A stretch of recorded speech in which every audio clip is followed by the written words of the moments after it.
Ну, сегодня в Минске в первой половине дня исчезло несколько человек, несколько членов Координационного совета и людей, связанных с этим органом.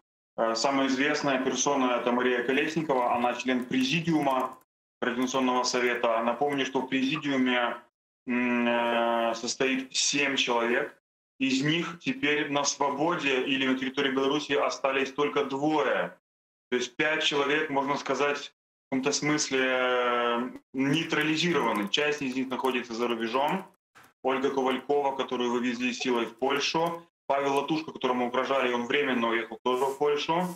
Сергей Делевский находится в Перми и так далее, и так далее. Только 2 человека теперь на свободе, в том числе одна из этих двоих — это известная литератор Светлана Алексеевич, известная как Нобелевский лауреат по литературе. Мгм. Скажите, а что с протестами? Что вот нам интересно здесь, что требуют люди в Беларуси? Какие требования Да. они выдвигают? Ну, главные требования, они простые, но сложные в исполнении, да.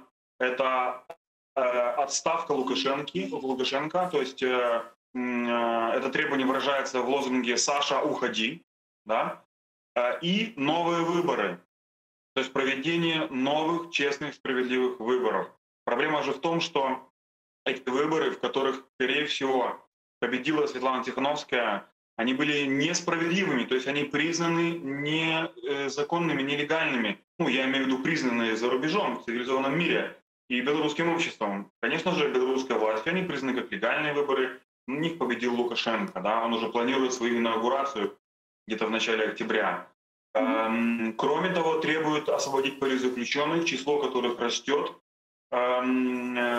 Кроме известных политиков, таких как Виктор Бабарико или муж Светланы Тихановской, то есть Сергей Тихановский, или один из лидеров оппозиции Николай Савкевич, за решеткой находятся очень многие люди, которым признан статус политзаключенных. То есть отставка Лукашенко, новые выборы и освобождение политзаключенных — это главное требование.